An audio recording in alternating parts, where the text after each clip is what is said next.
Okay, so today we're going to be setting up this gate. It's going to be a dog gate for me because I'm going to be putting it right here. You see I get a lot of Amazon packages here. This one is actually one of the packages that came in.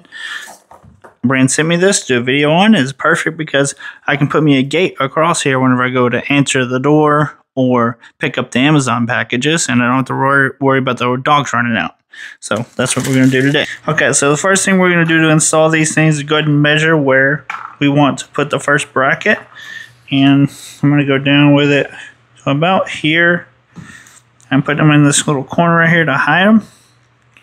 So I'm just going to put a little dot there. We're going to go ahead and install them just like this. It is going to be sliding down this way on top of it. So make sure you install that into the correct orientation. Put it about right there. And it's actually going to be this way. Put my dot.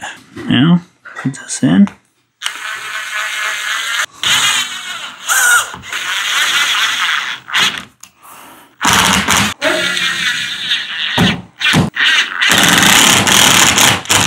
Alright, we got this one installed.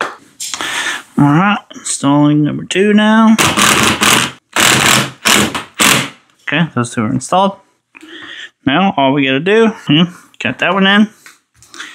Now we're gonna go over to the other side and install the hooks. So, I'm gonna go ahead and measure where I want my hooks to be. Put a dot there.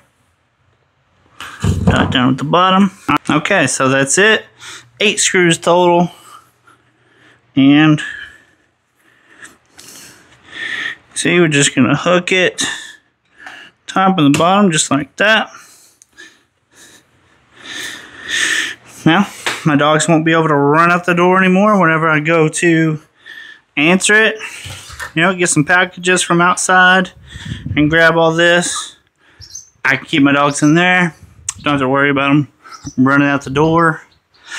And you know, if it feels good outside, I like to sit with the doors open, stuff like that. I don't have to worry about the dogs running out. Keep them contained behind the camera there. And I'll show you guys what this side looks like. So, just going to pull it from this right here. Come around. Hook it on the bottom, hook it on top. So, it won't pull right here. So, you can't unlock it. See, if I wanted to unhook this, I would have to unlock this piece first. Which got a little close to the wall on mine, so you gotta use this little screw to. So now it's unlocked, and I can pull it down, unhook it, and then it springs right back. So that's this dog gate. I'm Jace. I'll see you next time.